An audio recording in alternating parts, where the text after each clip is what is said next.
Hello, my name is Dave Schroeder. I'm director of the Kenton County Public Library, and today we're standing in front of the Lagoon Clubhouse. It's located in Ludlow, Kentucky, and it's about 5 miles from downtown Cincinnati.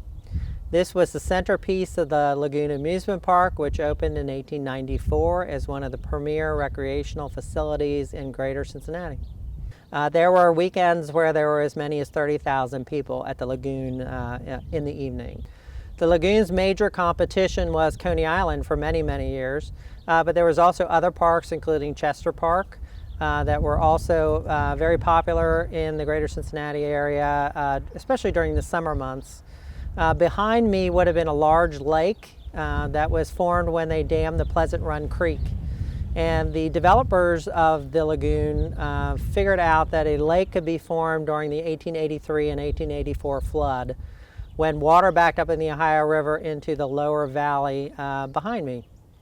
At that time, they decided to build a dam that would form a lake behind it, and that lake had 5 islands on it, so it was a very large lake, about 80 acres. The depth was anywhere from about 40 feet to about 5 feet. But the lake was the major attraction, especially during the summer months when people were looking for ways to keep cool. In the 1890s and the early 1900s, of course, there was no air conditioning, and people were looking for ways to entertain themselves, especially on weekends, and to keep cool, especially during the hot, humid summers here in Cincinnati. And so the Lagoon Lake was a primary attraction. The lagoon also had many amusement rides that were located behind me and all the way over between Ludlow and Bromley and what is now the Southern Railroad. So it was a large piece of property. One of the major attractions was what was called the Scenic Railroad. It was part of the original facility, so when the park opened, the Scenic Railroad was one of the main attractions. Today we would call a Scenic Railroad a roller coaster. And the Lagoon's roller coaster was designed by LaMarcus Thompson. Thompson was the premier architect of roller coasters throughout the United States. He had built a number at the Coney Island Amusement Park in New York City, and he designed Ludlow's Scenic Railroad. The original railroads were built where you would climb a tower and gravity would take you over a track. You would get out of that car, you would climb another tower, and then you would go back the way you came. What Thompson came up with was called the Switchback Scenic Railroad, which basically was you would still climb a tower at the beginning. At the end of the railroad, there would be a large circular corkscrew, which turned you around, got you back in the other direction, and took you back to your beginning starting place. The interesting thing about the Lagoon Scenic Railroad was that it was built over water. So the original starting point was built on land. When you got to the corkscrew halfway through, you were out over the lake. You made the corkscrew turn in the darkness inside a building, and then you shot out into the light and returned to where you began. Straight ahead of me at the foot of Park Avenue and Laurel Street would have been the entrance pavilion. It was constructed in 1894, and the architect was John Bowl, who was a Ludlow resident. That's where people would get off the streetcars to come to the park. The lagoon really was established by the owners of the streetcar system. They were looking for something at the end of the Ludlow streetcar line that would attract paying customers. And so the streetcar owners actually invested heavily in the development of the lagoon.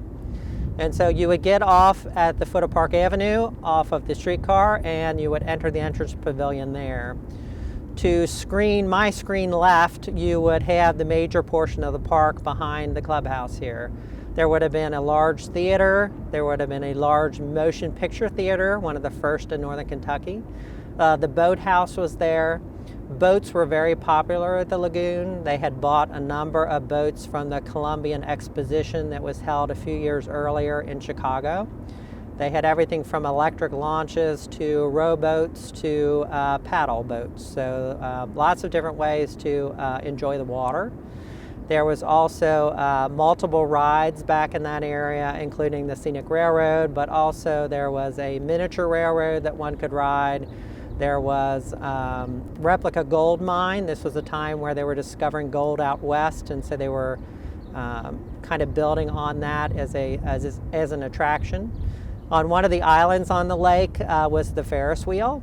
It again was purchased from one of the larger expositions that was held earlier and disassembled and brought to Ludlow. So you would take a boat, you would get off onto one of the islands, and you could ride the Ferris wheel. There was a merry-go-round. One of the major attractions of the lagoon was also electric lighting. When the lagoon first opened, it was all gas lit, so gas was the major way to light the park. As electricity became more popular, electric lighting was put throughout the park. The rides were lit up with electricity. There was an Edisonia building, which is what they called it, which basically was a large exhibit hall that included prototypes of Thomas Edison's inventions.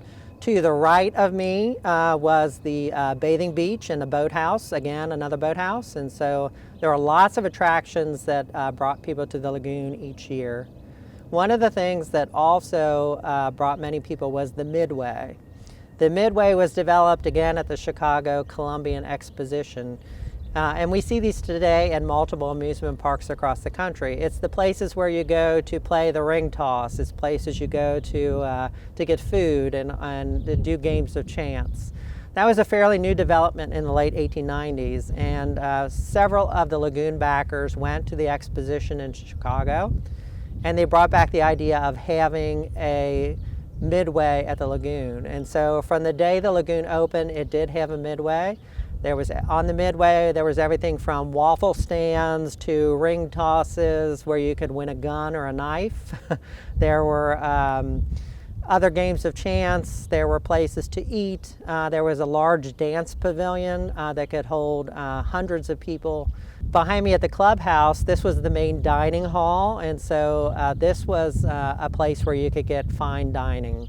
And so the building was used primarily for sit-down dinners. So it was white tablecloths, linen tablecloths. There were waiter service. There was a chef brought in, usually from one of the large cities each summer.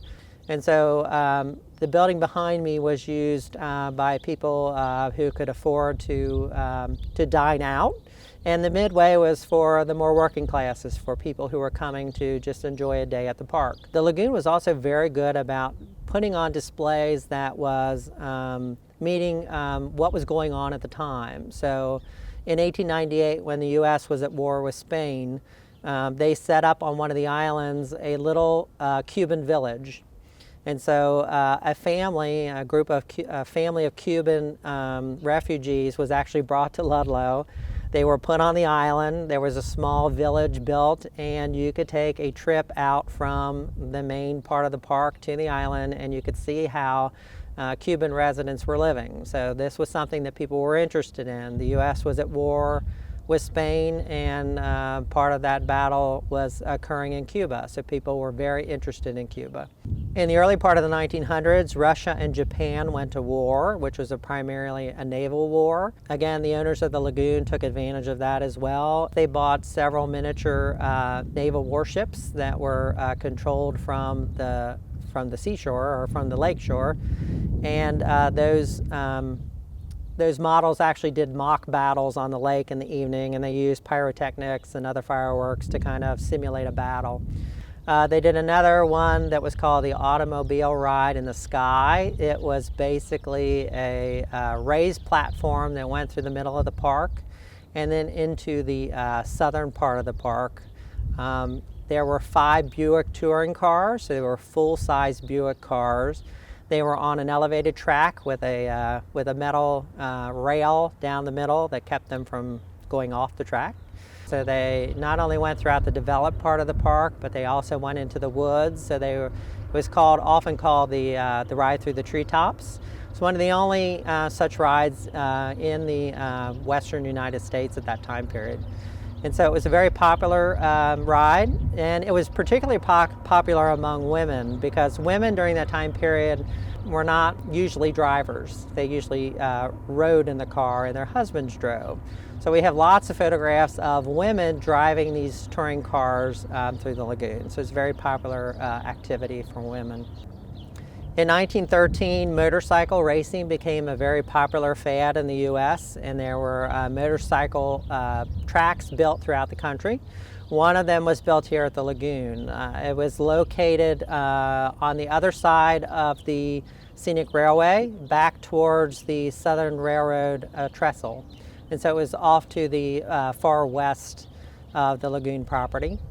It was a large oval track that was a steep bank to it. And so the motorcycle racers were riding on a steep bank on an oval track. Right above the track was also a large seating area. The racetrack and the seating area were all made of wood, so this was a wood structure. In between the seating area and the racetrack was a large-scale iron netting. The netting was to prevent any of the motorcycles from veering off into the crowd, and that was the major safety device. In July, Odin Johnson was racing. He had a tire blowout during one of the races during the Moose Sweepstakes, and at that time his motorcycle actually veered into that wire mesh we were talking about. The wire mesh actually held, so it did its job. Unfortunately, however, the motorcycle also hit one of the gas lamp posts. Local newspapers indicate that at least 9 people died during the accident. Among them was Odin Johnson. We may never know exactly how many died. Many of those spectators who were injured were taken to St. Elizabeth Hospital. Others were taken to local doctors and pharmacists in the community. Others were just taken to their homes. If you look at the list of the dead, it does, however, give you an indication of how far the pool of people that were coming to the lagoon. There were people from northern Kentucky. Most of them were from the Cincinnati side of the river. Some were even from Indiana. The accident drew a lot of negative publicity for the park, and the accident was covered in many national newspapers, including the New York Times. There were a number of reasons that really brought the lagoon to an end. The motorcycle race, of course, was one. There were many lawsuits that resulted from the accident. 1913 was also marred by a major flood in the greater Cincinnati area that did quite a bit of damage to the lagoon, destroyed much of the Midway, and did damage to quite a few of the rides. In 1915, a major tornado swept through Boone County and into Kenton County. It went right through the middle of the Lagoon Amusement Park. And again, significant damage was done to the park. That, on top of the 1913 flood damage, resulted in some very expensive repairs that had to be done on the property. The real demise came with the advent of World War I. The U.S. entered World War I in 1917, and at that time there was rationing, particularly foodstuffs, wheat being one of the major rationed items. Wheat was also made for producing beer, of course, and so when those rations were put in place, beer production plummeted. And so the lagoon had a very difficult time in 1917 providing park goers with beer. In 1918, it became almost impossible to get beer on the property. And so those 2 seasons brought extreme difficulties for the park owners. Revenues declined dramatically. On top of the loss from the damage done in the 1913 flood, the motorcycle accident, and the 1915 tornado, all kind of combined to bring about an end to the lagoon. And so they tried to open again in 1919, was not successful. And so the park actually officially closed in 1919. Much of the property was continued to be used on and off for activities. If you wanted to rent out the dance hall, for instance, or those kinds of things, but the park itself closed. The park property was rarely used after 1919, and in the early 1920s, the owners decided to develop the land into a subdivision. There are some parts of the lagoon that are still left today. The lake, which was filled in the 1960s, prior to that time was used extensively for ice skating and for other winter sports throughout the years. Behind me, of course, is the clubhouse, which has survived. There's a former caretaker's house, which still stands at the corner of Deverell and Lake Street. This was the home of the caretaker who oversaw the property during the season and also when the park was closed during the off-season. There's also a set of concrete stairs that connected the upper park to the lower park. Those are to the west of the current clubhouse. They're in a heavily wooded area, but they have been very valuable in allowing local historians to kind of map out the park. We do have a map of the park and all of its attractions at the Kenton County Library. By using that map and the clubhouse, those stairs, and the caretaker's house, we've actually been able to reproduce a map of what the park looked like then, overlaid onto the current city. So you can see exactly where rides were in comparison to the houses and businesses that stand on the property today. So those three landmarks have been very key in allowing us to really see where the park existed and where things belonged. Even though the lagoon has been closed for almost 100 years, there are many, many mementos that still exist that we house at the Kenton County Public Library. Our Faces in Places photograph database, which is fully searchable and online on the library's webpage, has hundreds of photos of the lagoon available for people to view. If you want to take a trip back in time and see the lagoon 100 years ago or 75 years ago, all you need to do is go to the Kenton County Public Library or go to the Kenton County Public Library's online databases.